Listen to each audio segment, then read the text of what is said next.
ਵਾਹਿਗੁਰੂ ਜੀ ਕਾ ਖਾਲਸਾ ਵਾਹਿਗੁਰੂ ਜੀ ਕੀ ਫਤਿਹ। ਅੱਗੇ ਸਾਖੀ ਕੁਲ ਦੇ ਪ੍ਰੋਹਤ ਨਾਲ ਹੋਈ।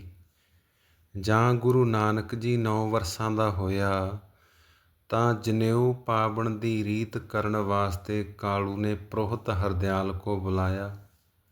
ਸ਼ੁਭ ਮੁਹੂਰਤ ਦੇਖ ਕਰ ਪ੍ਰੋਹਤ ਜੀ ਨੇ सब समग्री मंगवाई। जो जात भाई कालू के थे सबको कहा, और ब्राह्मण जो वहाँ रहते थे सबको न्योता दिया।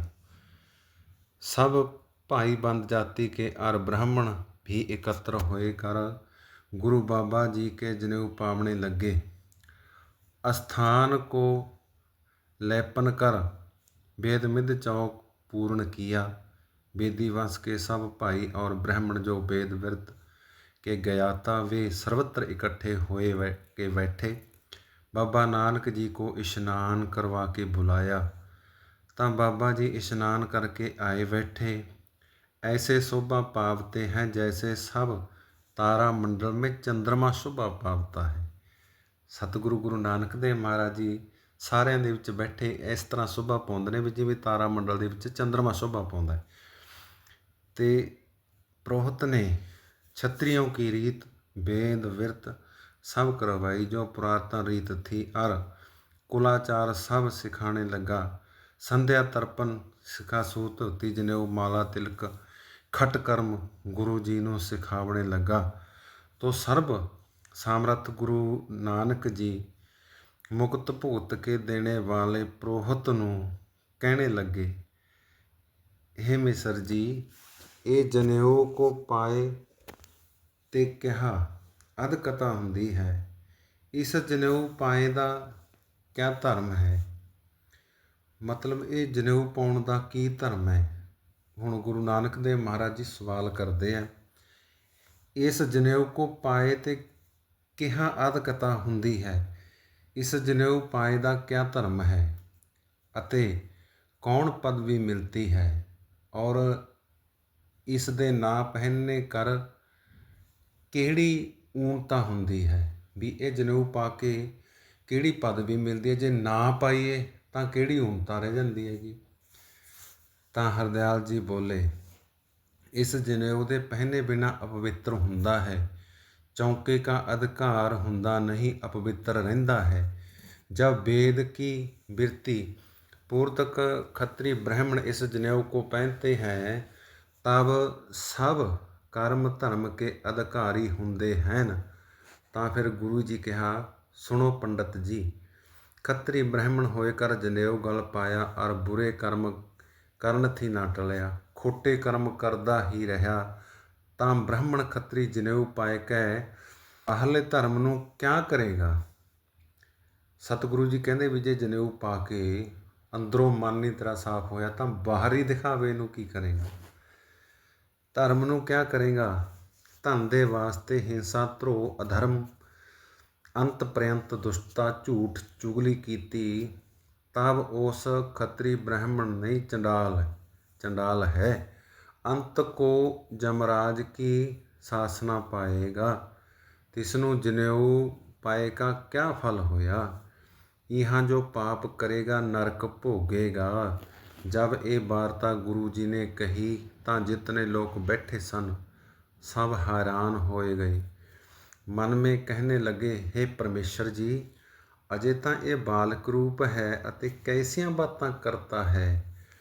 ਤਾਂ ਫਿਰ ਪੰਡਤ ਜੀ ਨੇ ਕਿਹਾ, हे ਨਾਨਕ ਜੀ ਉਹ ਕੌਣ ਸਾ ਜਨੇਊ ਹੈ ਜਿਸ ਜਨੇਊ ਪਾਏ ਤੇ ਇਸ ਪ੍ਰਾਣੀ ਦਾ ਧਰਮ ਰਹਿੰਦਾ ਹੈ? ਤਾਂ ਬਾਬੇ ਜੀ ਨੇ ਇੱਕ ਸ਼ਲੋਕ ਕਹਿਆ, ਦਇਆ ਕਪਾ ਸੰਤੋਖ ਸੂਤ ਜਤ ਗੰਢੀ ਸਤ ਵਟ ਇਹੋ ਜਨੇਊ ਜੀ ਕਾ ਹਈ ਤਾਂ ਭਾਂਡੇ ਕਤ ਨਾ ਇਹੋ ਟੁੱਟੈ ਨਾ ਮਲ ਲੱਗੈ ਨਾ ਇਹੋ ਜਲੈ ਨਾ ਜਾਏ ਧਨ ਸੁਮਾਨਸ ਨਾਨਕਾ ਜੋ ਗਲ ਚਲੇ ਪਾਏ। ਇਸ ਦਾ ਪਰਮਾਰਥ ਗੁਰੂ ਨਾਨਕ ਜੀ ਕਹਿੰਦੇ ਹਨ, ਸੁਣੋ ਪੰਡਤ ਜੀ, ਇਸ ਦੇਹੀ ਕਾ ਧਰਮ ਜਨੇਊ ਪਾਏ ਤੇ ਤਉ ਰਹਿੰਦਾ ਹੈ ਜੋ ਦਇਆ ਕਪਾਹ ਕਰੇ। ਮਤਲਬ ਦਇਆ ਦੀ ਕਪਾਹ ਕਰੇ ਔਰ ਸੰਤੋਖ ਦਾ ਸੂਤ ਕਰੇ, ਅਰ ਸੱਤ ਦਾ ਵੱਟ ਚੜਾਵੇ, ਔਰ ਜੱਤ ਦੀਆਂ ਗੰਢਾਂ ਦੇਵੇ, ਤਾਂ ਇਸ ਦੇ ਅੰਦਰ ਦਇਆ ਸੰਤੋਖ ਦਾ ਜਨੇਊ ਪਵੇ ਤਾਂ ਤੱਕ ਹੋਵੇ। ਅਤੇ ਸੁਣੋ ਪੰਡਤ ਜੀ, ਇਹ ਕਪਾਹ ਦਾ ਜਨੇਊ ਤਾਂ ਮੇਰੇ ਕੰਮ ਨਹੀਂ।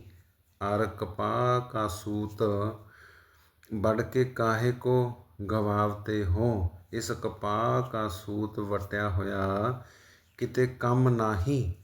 ਇਸ ਕਪਾਹ ਕਾ ਸੂਤ ਅੱਗ ਵਿੱਚ ਪਾਇਆ ਜਲ ਜਾਂਦਾ ਹੈ, ਔਰ ਗਲ ਪਾਏ ਤੇ ਮੈਲ ਲੱਗ ਕਰ ਪੁਰਾਣਾ ਹੋਏ ਕਰ ਟੁੱਟ ਜਾਂਦਾ ਹੈ।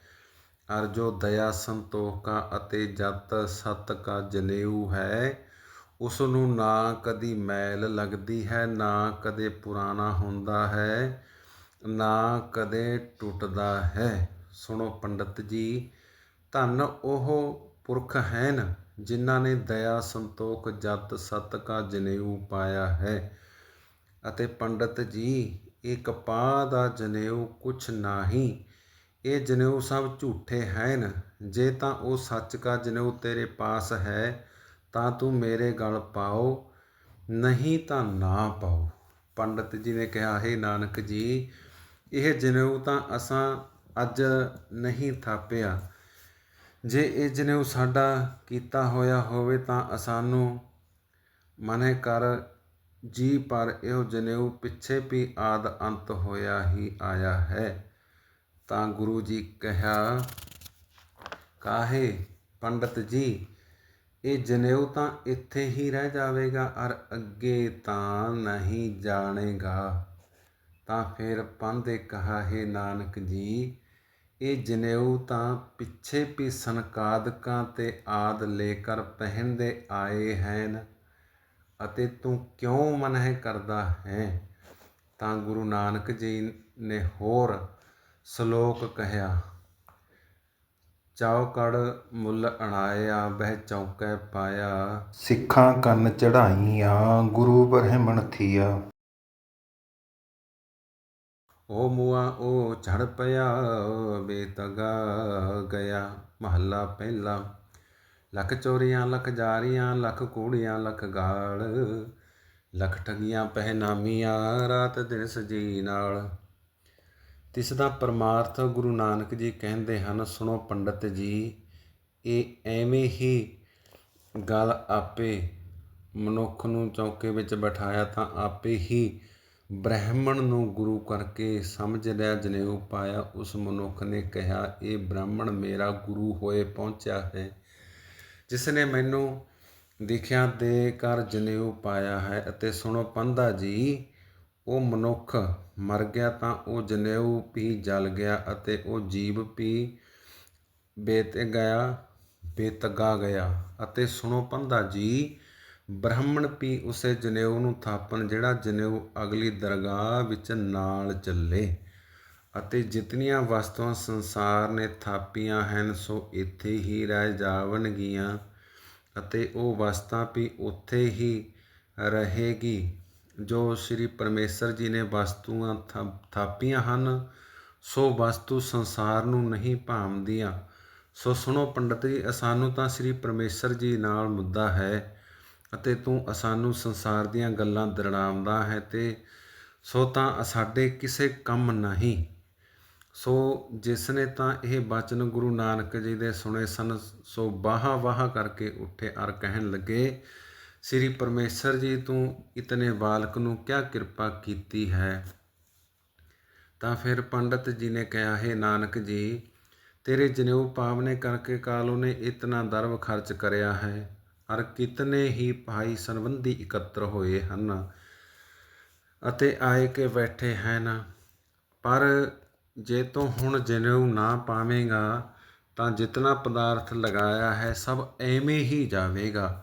ਜਿਤਨੇ ਸੰਬੰਧੀ ਆਏ ਹਨ ਅਤੇ ਬ੍ਰਾਹਮਣ ਵੇਦ ਪਾਠੀ ਆਏ ਹਨ, ਸੋ ਇਹ ਹਨ ਸਭ ਬਿਰਥੇ ਜਾਵਣਗੇ। ਅੱਗੇ ਜਿਉਂ ਤੇਰੀ ਜੀ ਮੈਂ ਆਵੇ ਤਿਵੇਂ ਕਰ। ਤਾਂ ਗੁਰੂ ਨਾਨਕ ਜੀ ਹੋਰ ਸ਼ਲੋਕ ਕਹਿਆ, ਤਗ ਕਪਾਹੋ ਕੱਤੀਐ ਬ੍ਰਾਹਮਣ ਵਟੈ ਆਏ, ਕੋਹੇ ਬਕਰਾ ਰਿਨ ਖਾਇਆ ਸਭ ਕੋ ਆਖੈ ਪਾਏ। ਹੋਏ ਪੁਰਾਣ ਸੁੱਟੀਐ, ਪੀ ਫਿਰ ਪਾਈਐ ਹੋਰ।